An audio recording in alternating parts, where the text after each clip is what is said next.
Sup everyone, and welcome back. I hope you're having a lovely night.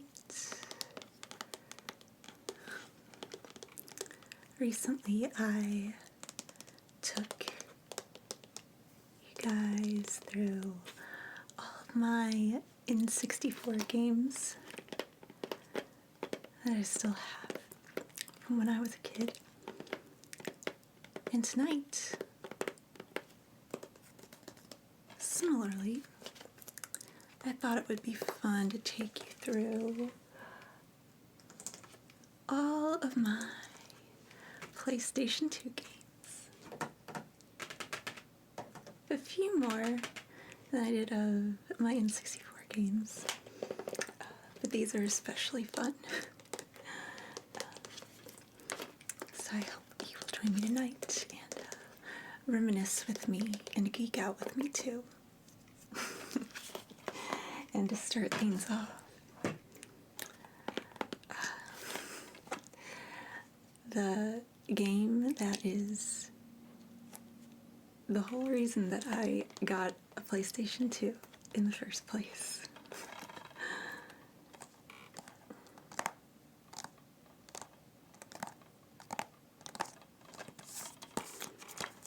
Many people's favorite game.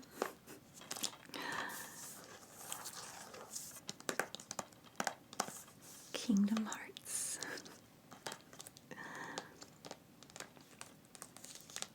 Like I said, this game is the reason that I got a PlayStation 2.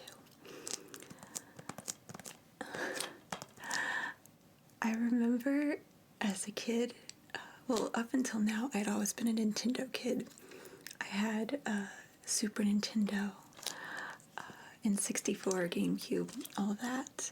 And then I mentioned in my other video I had an uncle, an aunt who had a PlayStation and then a PlayStation 2. So I got the opportunity to play stuff at their house that wasn't available on Nintendo.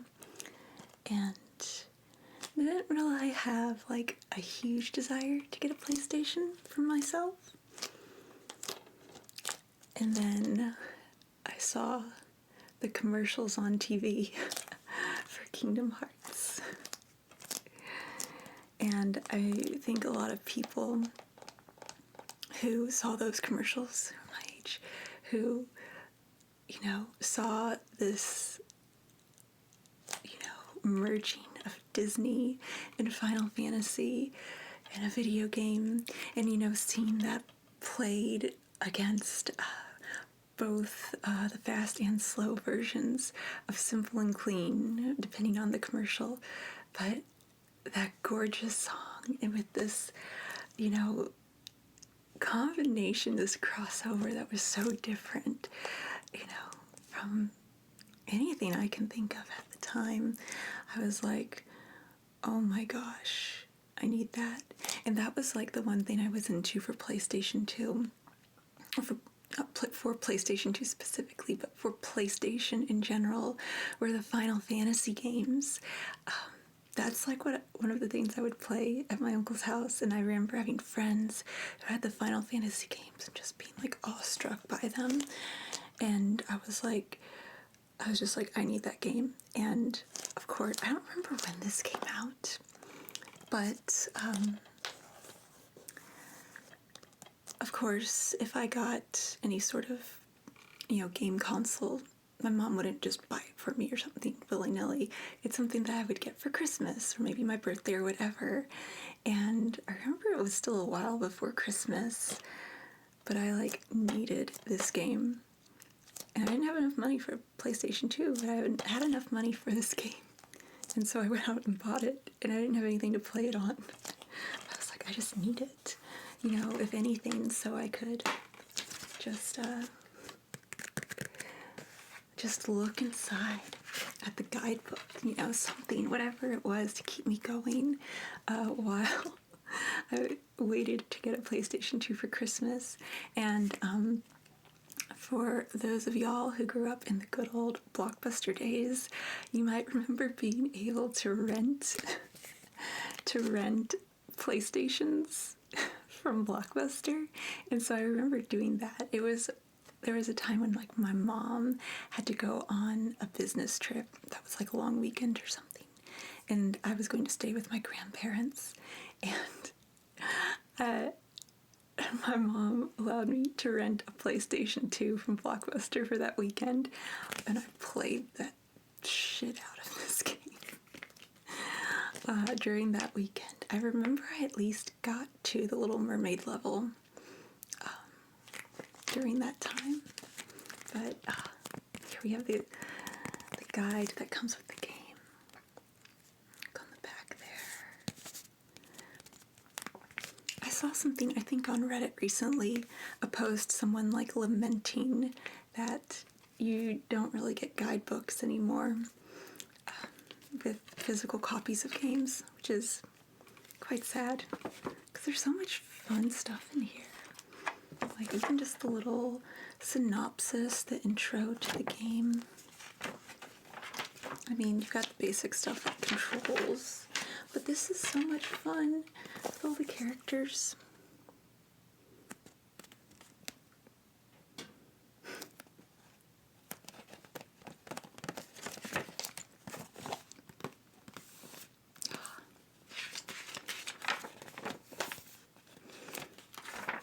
I remember taking this to school with me. And you know, again, most of this is just controls and abilities, equipment and status, you know, it's like, not like I'm reading a bunch of lore or something, but, you know, when I wasn't able yet to play the game, I just wanted to soak up as much as I could about it until I was able to play it. Ooh, this is good. The lyrics to Simple and Clean, which I also, of course, like many others, became obsessed with. I remember, you know, gosh, I don't know like what the youngest person who actually watches my videos is, but this is gonna date me. Like, this is like, because I couldn't just like go onto YouTube and, you know, listen to the song on repeat or go into Spotify or whatever. I remember just starting new games. Just turning on the PS2 once I finally got it and just starting new games so I could watch the intro video and listen to this song. And that's how I would listen to it. Because I don't remember being able to really find it for a while on online. A little ad for action figures.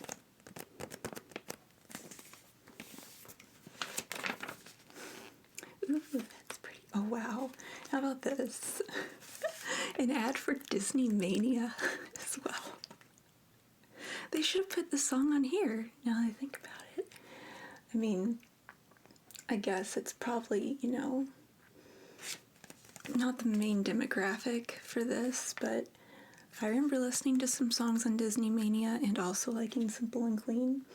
Gosh, has Smash Mouth as Club 7, No Secrets, Jump 5, Baha Men, and Aaron Carter, some of the artists on there. I also love this picture here from the Peter Pan level. Ooh. I liked to draw a lot when I was a kid. I still like to draw now, but I remember when I was a kid, you know, using this as a reference and wanting to draw that on my own. Both of those pictures of Riku and Kairi. I personally was a big Riku fan.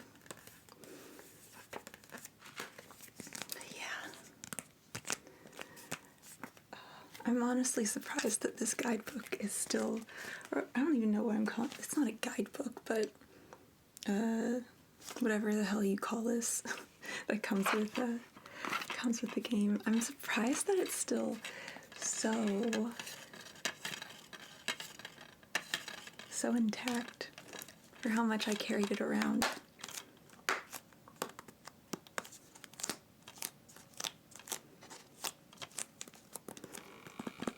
But yeah, it's a very, very special game to me. And to many others. But of course, you know, we go from Kingdom Hearts, the original. We then have to go to the second Kingdom Hearts. And the story still wasn't too insane and incomprehensible, but clearly showed signs of going there.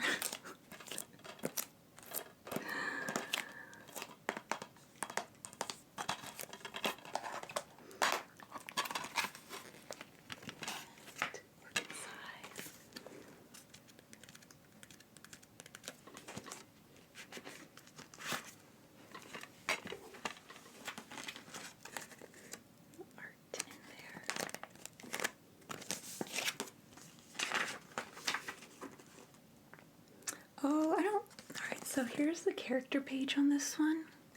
I don't like how they did it here. They just sort of use like the game models as opposed to having the nice artwork.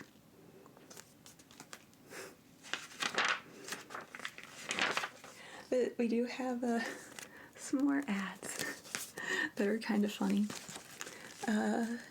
Pirates of the Caribbean. Wait, is this? I think this is an ad for the ride. Remember when they revamped the ride and they added Jack Sparrow in it because of the movies, Pirates of the Caribbean? I remember they made a really big deal about it. I think this is just an ad for the ride. And then this, the Kingdom Hearts manga, which I have no idea if it's good or not. I don't need another manga to read it, so I don't think I'll be diving down that nutso rabbit hole.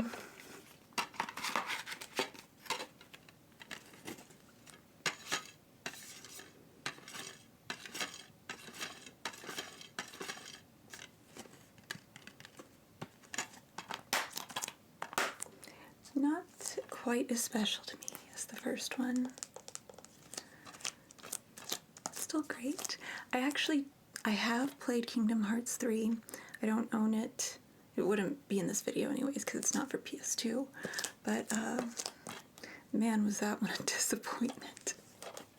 I hadn't really played Kingdom Hearts in years and years, and then the third one came out, and I wanted to play it just because, you know, the first two, and then also the Game Boy Advance game meant so much to me. Oh, but wow, it was okay, and then once I got to the Frozen level, and I just sit through Let It Go, I was like, I'm done. This is not the Kingdom Hearts I came here for. But, moving on to the next PS2 game, I mentioned the other thing I was very into before Kingdom Hearts even was Final Fantasy. The first Final Fantasy I can ever remember being exposed to was at my friend's house, and her older sister had just started playing Final Fantasy VIII. And I remember the opening scene for that just being so crazy and dramatic and kind of creepy and stuff, and I was like, this is so cool. And I was like fully on board with anything Final Fantasy after seeing that. I didn't get much exposure to 9, but I mean, as soon as 10 came out, like this is like the ultimate Final Fantasy for me. I feel like that's probably gonna make a lot of people like angry. Final Fantasy, there's so many Final Fantasies and people are so opinionated on like what are the best ones and all that stuff. I'm not that deep. I don't have it in me to like get into a debate on that. I really don't care. All I know is that this one, of all the Final Fantasy stuff I have experienced, this one, just the whole world and the atmosphere and the music and the character design, like everything is just so wonderful. I love it so much. It's like, honestly, I don't even care about this. I like the story, but I just like running around and listening to the music in here and exploring. I love, one of the things that really got me on this was all of the like pretty water stuff, the different use of water. Even, God, I freaking hated playing blitzball, but even the use of water in the big like water bubble that you play blitzball in was so cool, and it was just gorgeous to look at. So, I mean, that may be shallow for why it's my favorite. I don't really freaking care. I love it so much. I also love the character Riku in here as well. I thought she was so cute. Inside.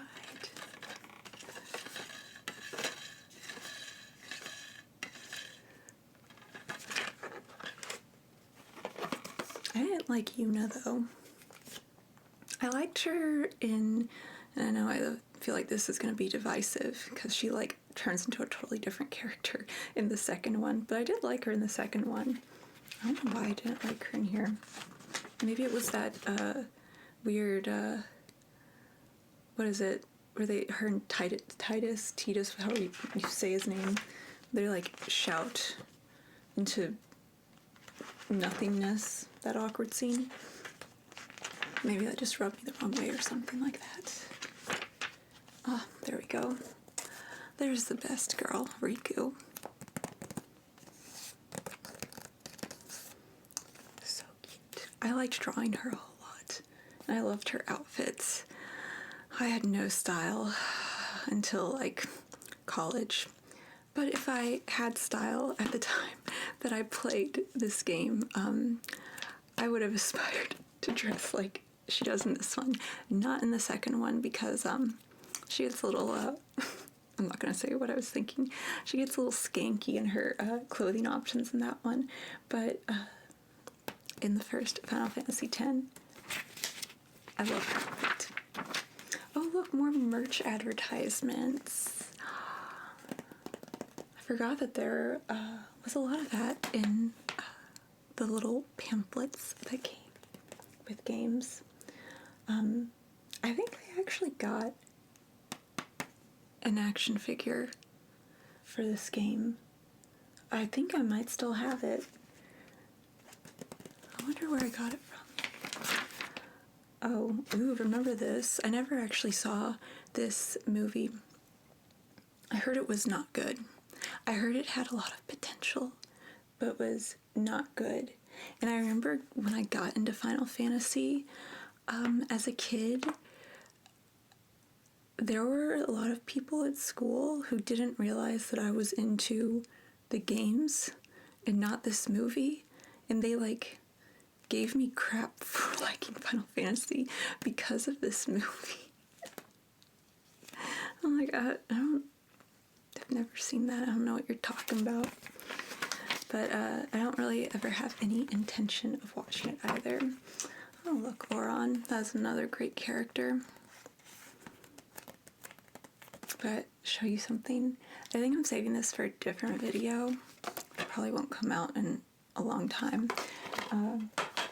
But just because I mentioned that Final Fantasy movie, if anyone is familiar with something that I personally do love, Final Fantasy, is this Final Fantasy anime that I have the VHSs of. It was so good. Final Fantasy Legend of the Crystals. Again, I'll go over these in a different video sometime, but it was so good. These were great, yes. Yeah. Great characters in it too. He was fun, and so was the girl. I liked them both. They were also voiced by, like, actually, like, a good chunk of the people in this anime were voiced by the people who did voices in Tenchi and Yu-Gi-Oh! At least the English cast. And that made it fun too, but yeah. These are so good. Alright, back to PlayStation. PlayStation 2. So I mentioned Final Fantasy X-2, which X-2 just doesn't roll off the tongue. I like calling it Final Fantasy X2, which kind of makes it sound like, I don't know, an adult film. But I really like this one. I feel like people are kind of divisive about this too, which there are a lot of crappy elements, I think. I remember the little side quest mini game sucked in this too. I don't know, it felt sort of like, I don't know, definitely not as well thought out as the first one, but I enjoyed it. If anything, just because of getting to go around with my, trio of cute girls and getting to play dress up with the different, I don't know, transformation things that you had in it. The art on the pamphlet thing is really cute though. Again, Yuna, in the version that I like her. Oh, I liked her too. That main antagonist, she was kind of silly. And there was also that kind of weird mini game side quest thing where you had to like disguise yourself as one of her minions and give her a massage, which is interesting. But I liked her. She was fun. I liked her outfit. This game was very, very much about the wardrobe of the cast of characters.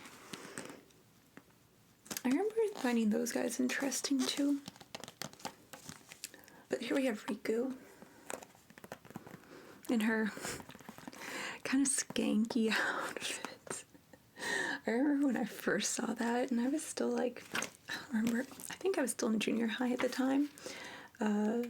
But seeing like her cute outfit from Final Fantasy X and then seeing her in this, I'm like, oh my god. What will my mom think if she sees her outfit here? Some of the different outfits for Yuna. I remember liking that one. I don't remember what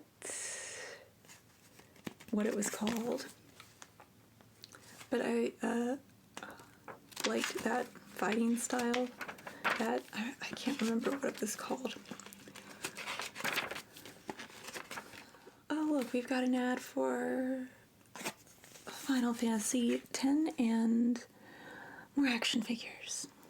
Let's see where it all began. Oh, something else I can't forget to mention. Oh, look, more ads. We'll get into this one next. That one was interesting for me. Never played Star Ocean, but something I have to bring up because this is going to be relevant for several of these games is I really loved to listen to music while playing games, and I would have like there's specific artists and CDs that I associate with different games, in that I would just, for some reason, it's like they weirdly fit with the game I was playing, and so I would like always have to play that music while playing that specific game. And one thing is, Christmas music basically went with everything, and I think it's because most of the time I would get a new game console or new video games around Christmas time. But for Final Fantasy X-2, I don't remember which album it was, but it was a Celine Dion album. And I remember it had the songs That's the Way It Is on it. What's it called? It's All Coming Back to Me Now. Is that the name of the song? And also her version of Beauty and the Beast. And I think The Power of Love were on there. And I don't know why it went well with this one, but I listened to that CD a whole lot with Final Fantasy X-2, and don't worry, the combos, the musical artist video game combos are going to get stranger. Just wait. But yeah. Oh gosh. That is a Final Fantasy X-2. Next up, of course, I was so into Final Fantasy X and X-2. I didn't really know what I was getting into when I wanted Final Fantasy XI, which is an online game, I guess, and please, like, feel free to correct me if I'm wrong in this. I assume it's like a World of Warcraft type thing or something. I don't know. It honestly just did not click with me. It took a whole thing to set this up and get like the online connection, and yeah, I was just not made for online games. I just wanted to, play my typical RPGs.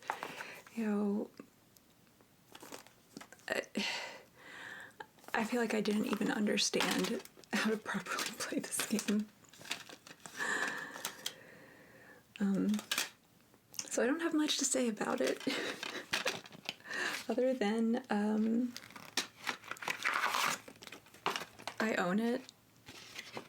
I didn't get anything out of it, really.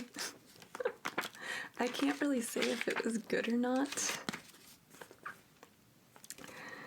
But I learned a lesson as a kid that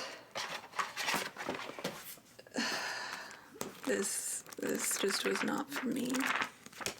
But hey, at least we'll get some nice page turning out of it, right? If you're someone watching this and you did happen to play Final Fantasy XI, please let me know how it was in the comments.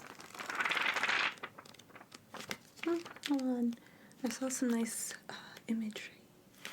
Oh, some of the areas.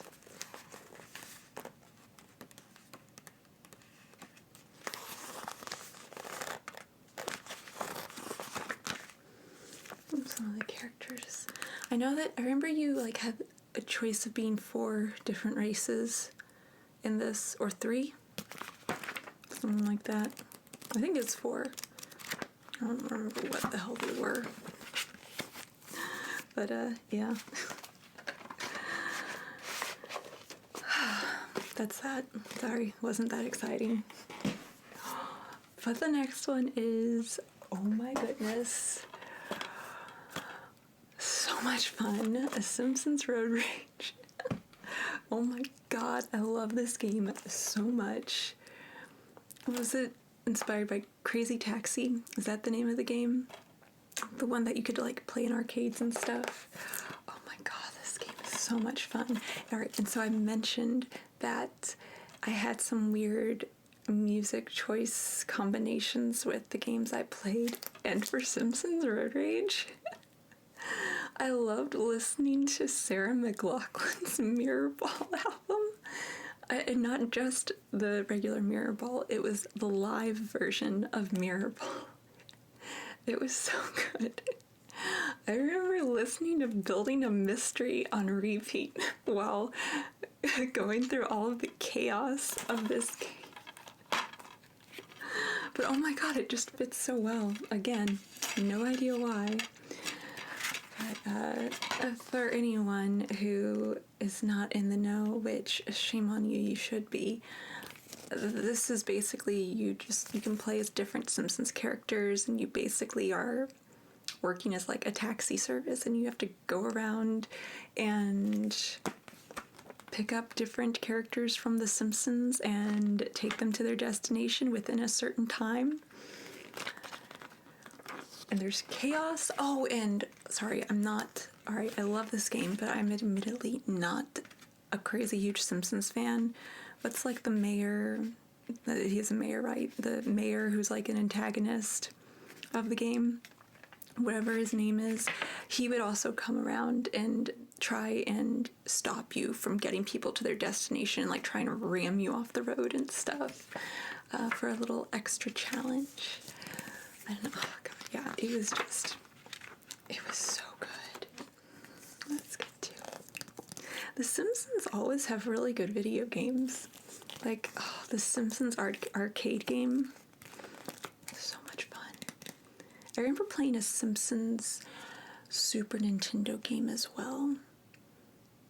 And I think there were a bunch of little mini games. I remember one in particular was you played as Bart, but Bart was like a pig, and you had to go through this like sausage factory as the pig. And if you died before you escaped, you got turned into a corn dog. And the end scene was Homer eating corn dogs, and he pulls one out, and it's got the face of Bart on it. Which is kind of dark, but in a nice, quirky way. This I would actually really like to play again. Oh, as well as this next game. Another classic that I do not hear enough people talk about, and that is Jak and Daxter. Oh my goodness, this whole series. Oh yeah, just wait. I think that there's actually at least one more that was made of these, but yeah, I have Jak II and Jak III as well. They're so good.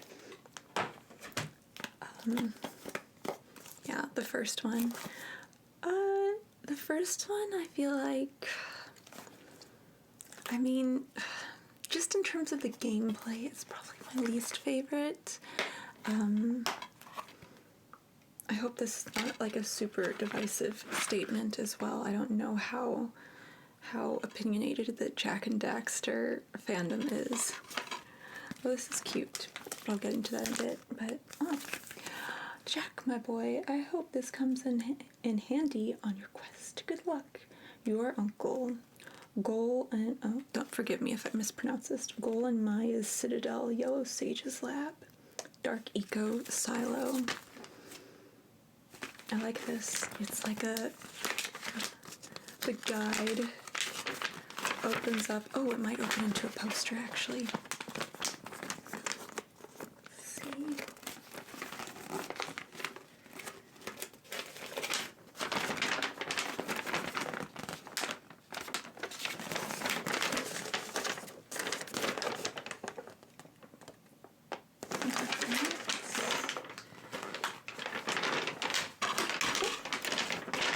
But then it's cool. It's like a map of the world, kind of. Very nice. Nice and creative. But, yeah, I think I would say this one's my least favorite. And honestly, it's just because I don't get little, like, hover cars to fly around in, or laser guns to shoot things with, and all of those little extra tidbits that you get in the second and third game. But I don't know if anyone wants to go off on why this is actually like the best of the series or something. I mean, feel free to do so. I think I'm going to wrap this up after the video because I can't figure out which way to fold it. But yeah, moving on. This is the best one. Absolutely. I remember people being like, I don't know if weirded out is the right word, but people were like kind of just shocked at how much more mature this one seemed than the first game, which felt very like kid friendly and stuff. But this one was so much fun. I feel like it feels more mature just because he's got a goatee. It's like, oh man, we're up to a teen rating now. He hit puberty or whatever. But yeah, this one you got to use, what was it, the Dark Eco, and you had like a Jekyll and Hyde thing going on where you could use the eco and like transform for a second and get some special powers to fight things with, but you actually also didn't want to have that eco affecting you or something like that. Honestly, a lot of what I did in this, I mean, I liked actually playing the game and going through the whole story and everything. But I really just enjoyed like going around and stealing cars and getting chased by the cops and all of that kind of stupid stuff. Like, it was just such a fun world to explore. Yeah, I love that about it. Daxter. Oh, that's the other thing. In this one, in the first one, Jak didn't talk. And he got a voice in this one. Wasn't that kind of, you know, people like didn't like that he had a voice or something? I can't quite remember. But there is the, let's see.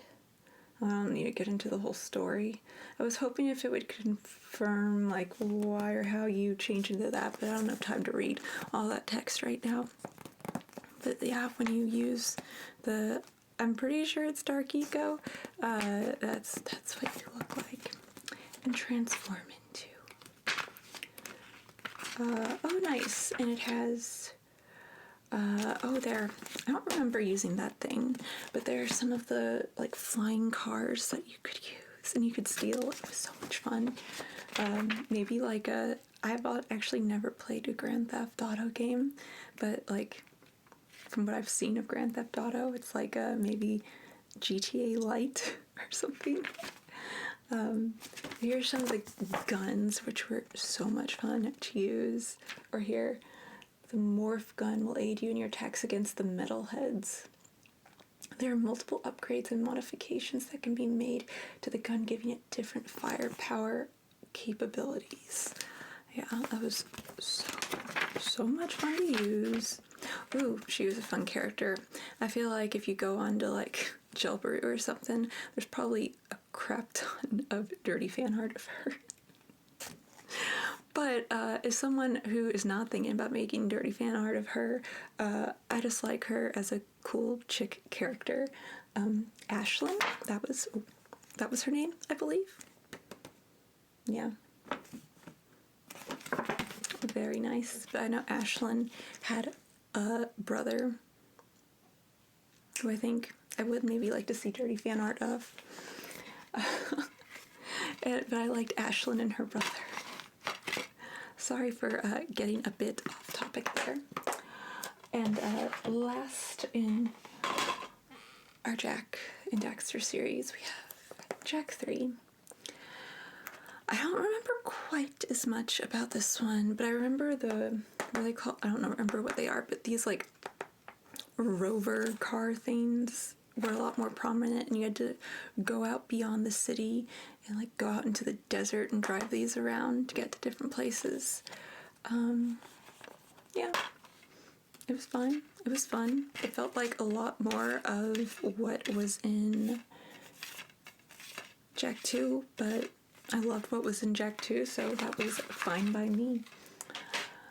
Let's see, and I think in here too, there was a lot more racing in general. I don't know if you could do it in Jak II, but in this one, you could, there was like a racetrack or something where you could go and race your vehicle as like a side quest. Let's see what we got in here. Some of the characters.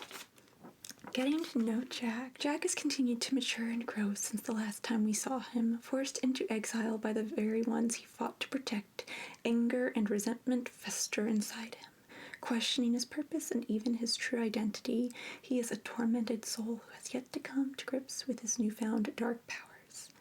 That's right. I think that's how the game starts, is like you're actually getting, I think you're getting like stranded out in the desert or something like that to fend for yourself.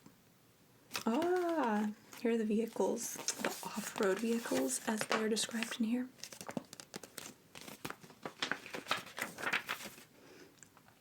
I don't remember some of these other vehicles, some other things. Good old morph gun. I love that thing. Oh, this is cute. I forgot some of these little booklets had this in it. Little notes pages. I don't know what you'd be taking notes on, but kind of cute. But yeah, oh, and look. Oh, it's a guide. The artwork made it look like another manga inspired by the game, but I guess not. I liked listening to music while playing the Jak and Daxter games as well. I remember doing a lot of Christmas for these, and then I think just general, like, easy listening radio or something. But yeah, I remember a lot of Christmas music for these. Again, Christmas music was all of the games, but those ones, yeah, especially. All right, in this next game, people are probably going to think this is kind of lame. I get it. And I know these types of games usually are just crap and like a cash grab to, you know, profit off of, you know, something kids should be into. Not in the case of this one. We won't get into details, but it's the PS2 game for Treasure Planet. And don't scoff and roll your eyes right away, because yes, it is nothing special. By no means, you know, something you should go and try and get. But it was actually really enjoyable for the type of quality you would expect of these games that are just based off, like, you know, the latest movie to come out. You know, there's not really any effort put into them. It's just, let's slap our IP onto, you know, game mechanics that already exist. But one of the reasons I liked it is that actually the gameplay and just like the controls and everything reminded me a lot of the Jak and Daxter games. Like, even the way Jim Hawkins, who you played as in here, even the way he like jumped and moved around, it felt like the way that Jak, you know, moved around in those games. And so yeah, because of that familiarity, it, I think, made it more enjoyable probably than it might have otherwise been. But also just like, because it was Treasure Planet, I was so in love with Treasure Planet when it first came out. Like, it was, you know, one of those cases where it's like anything I could get my hands on that was Treasure Planet, I needed to get it. And so even you know, the crappy video games, but oh god, and another one, the Stitch PS2 game. No idea what that one's like. I'm actually not a fan of Stitch. But yeah, this one was decent, and you got to ride the Solar Surfer, which was fun. I'm sure there are plenty. I don't have a lot of memory of it, but I'm sure there are plenty of ways they could have improved on riding the Solar Surfer. But for anyone who's seen Treasure Planet, you cannot tell me that you wouldn't love the chance to pretend that you are actually riding on one of those. So that was a very fun aspect of the game.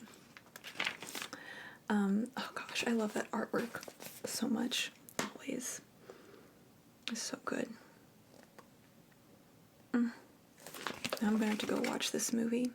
Oh, and there's a little, again, you probably can't see it very well, but of the gameplay, a screenshot of getting to ride the Solar Surfer. And it was cool. There was a mechanic where, like, you could have the sail part up, and also where there was like you could press a button, it could go down, and you could ride it more like a skateboard or something, as opposed to like if you were windsurfing. It was fun. Again, looking at these graphics right here, I mean, man, this might as well be like an N64 game, but I don't really care. Treasure Planet is so close to my heart. I don't care if it's like a cash grab type game.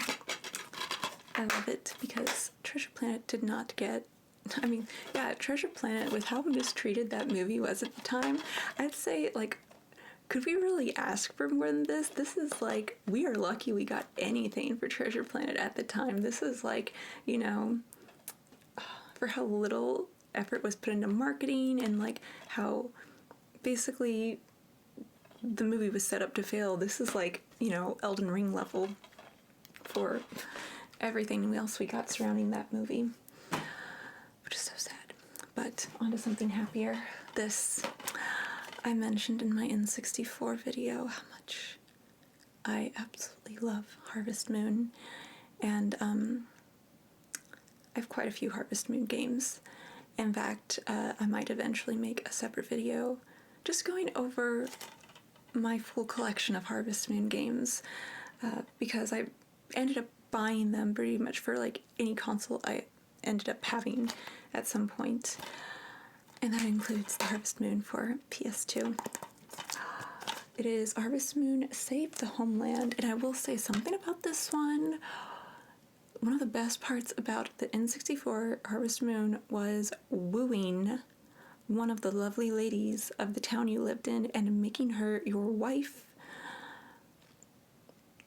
You don't get to do that in this one. Not from my memory, at least, which is such a tragedy. Such a tragedy. But that's okay. It's okay. It was still fun. You still get a lot of the other fun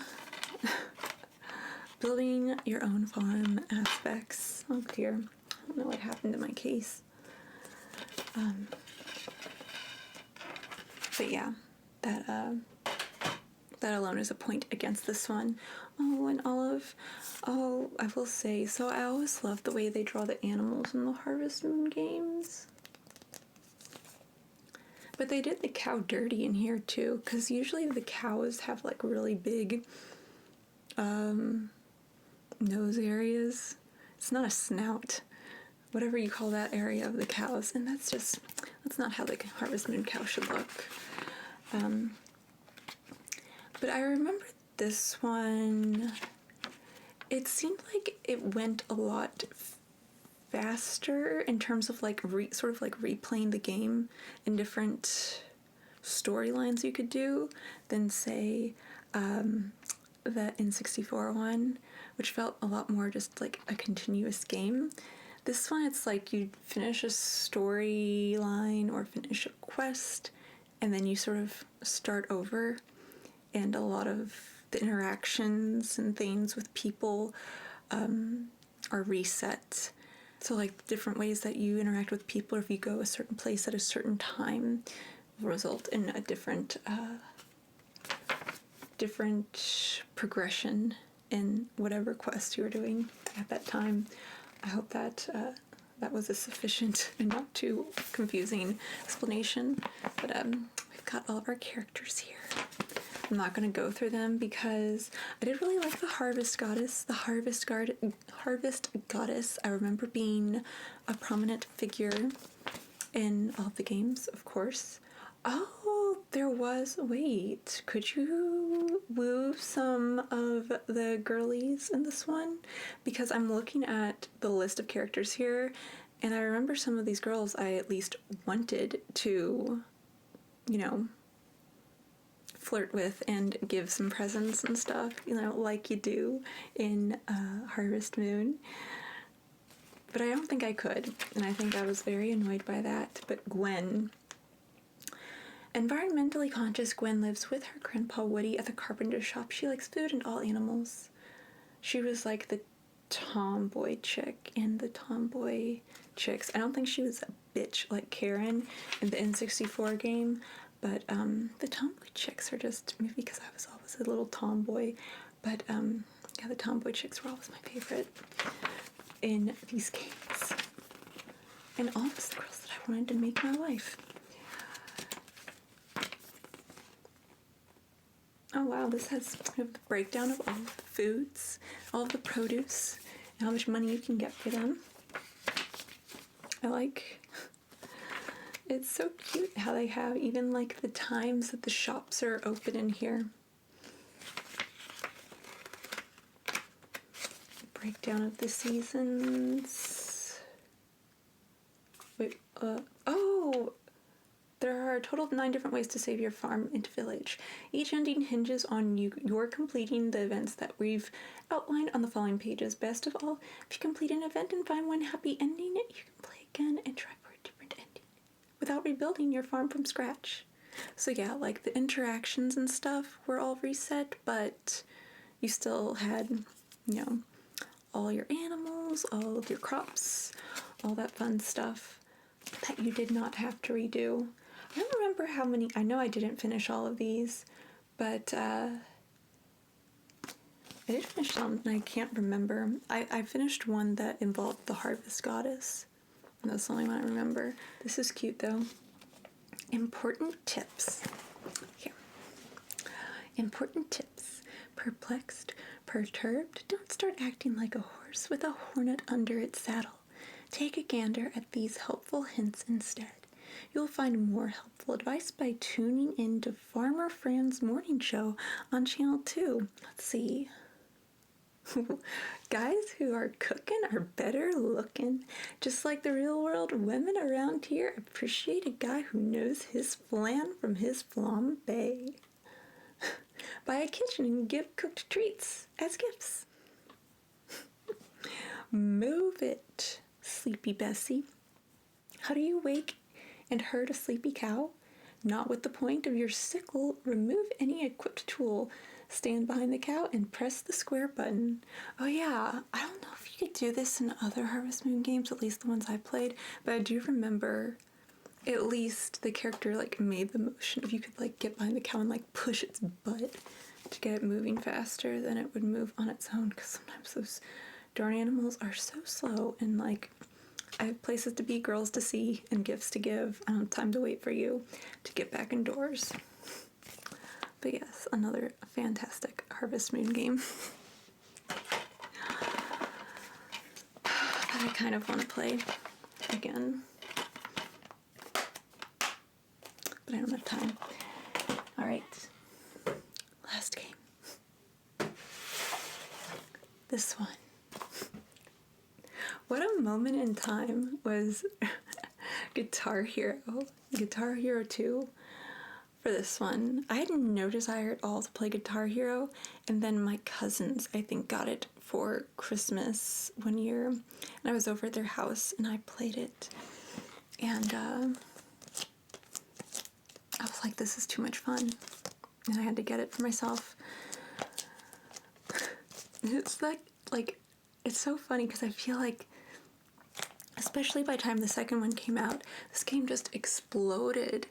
And like everyone had it, everyone was talking about it, and then it just disappeared. I feel like Rock Band stayed around a bit longer because of the whole like social aspect of it, and it was like fun to do it like at parties or something like that with other people. But I feel like this one really just came and then died suddenly. I remember playing this so much that like if I was listening to a song, just a random song, that, you know, wasn't even available to play on Guitar Hero, I would start visualizing the Guitar Hero buttons and what it would look like if I was playing the song. Like, this game was nuts and messing with your head. But it was so fun. Oh, I guess I didn't use too many of these. That's fun. I forgot about this. So the game came with stickers for your guitar, and you can tell these are old because they're like falling off. Jesus Christ. They came with stickers to put on your guitar. Oh, Jesus. Clearly not very cool. Did another one fall off? Quality stickers. I like that bear.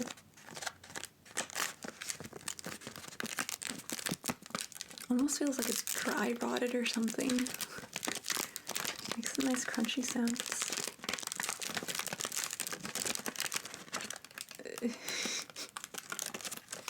Jesus Christ. But, wow, I have a lot to clean up after this. But, yeah. This game truly just messed with my mind, like I said, because of the way I was just constantly visualizing the buttons, you know, during the time that I played it. I remember some of my favorite songs to play were Sweet Child of Mine by Guns N' Roses, SOS by The Police, Monkey Wrench by Foo Fighters. That one was so good. That one might be my favorite. Monkey Wrench by Foo Fighters, that one, and then Jessica by the Allman Brothers. Is that their name? Sorry, don't get mad at me. But the song Jessica, those two were, yeah, those were the best ones.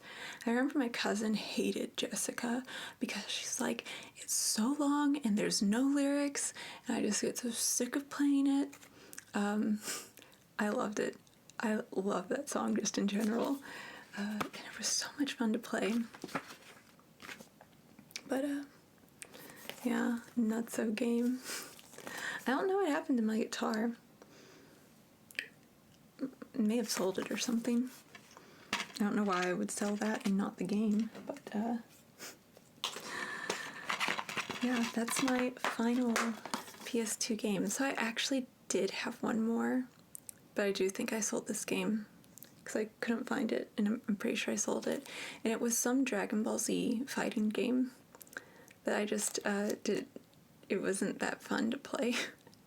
I got it because it was Dragon Ball Z, but I didn't like the game that much. I don't remember exactly what it was called, but I'm fairly certain I did sell that one. But yeah, those are all of my PlayStation 2 games that I still have. Please tell me if any of these are your favorite games, or what is your favorite PlayStation 2 game. I'd love to know, and reminisce some more about those good old days of PlayStation 2. But thank you for sitting with me through this long video and listening to me geek out. And I hope you enjoyed. And I'll see you later.